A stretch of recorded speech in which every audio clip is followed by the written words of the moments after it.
Thank you. Thank you.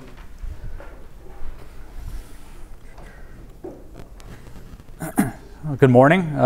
Today I'll be talking about a case of zooarchaeological analyses that I completed as a lab-based project for the topical zooarchaeology course last term.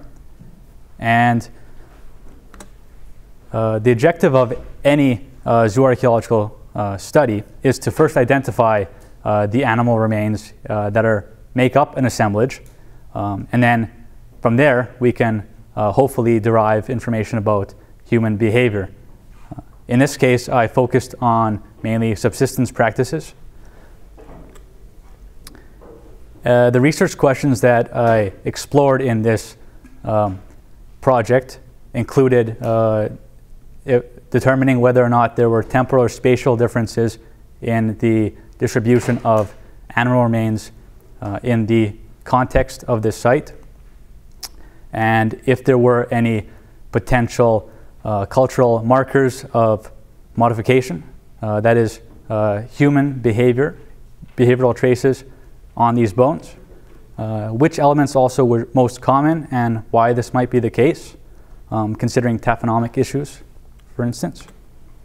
The methods of identification for this project included consulting aids such as databases, texts, and the comparative collections housed here at SFU in the archaeology department.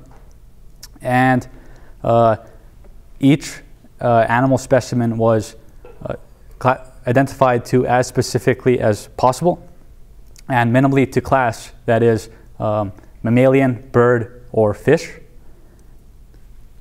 Among the most important questions that a zooarchaeologist should ask is, where do these bones come from and how old are these bones, so that you can understand which animal, or how old these animal remains are and where they come from. In this case, the bones came from the coastal main island site in the Gulf Islands, which was excavated in 1968 by Dr. Roy Carlson. And the markers that I looked at were cut marks, butcher marks, and burning as culture markers of human behavior, as well as the natural markers of pathology. I individually weighed each specimen and counted them for quantification purposes. The results were interesting. Initially, I analyzed 600 specimens and identified 600 of these specimens, from which I was able to recognize several trends, including the decreasing reliance on mammalian fauna and the increasing reliance on fish in the diet, as well as a relatively stable reliance on birds. The discovery of a lack of cranial elements in fish, such as cod and salmon, as we can see in the far right, indicates that these fish were actively processed and were part of a large part of the diet of the people at this island, which were the Coast Salish peoples. I also recognized a concentration of burned remains in several levels, which indicate a potential cooking or hearth clearing event, which really interested me. And unfortunately, I don't have more data, but I did add in comparative data, thankfully, from another person who was doing that same analysis.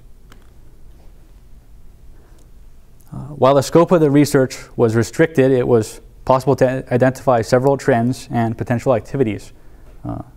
The trends in diet through time, as well as the processing activities such as that of the fish.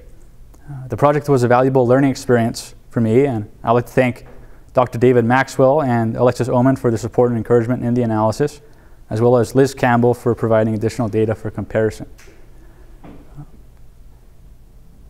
That's about it.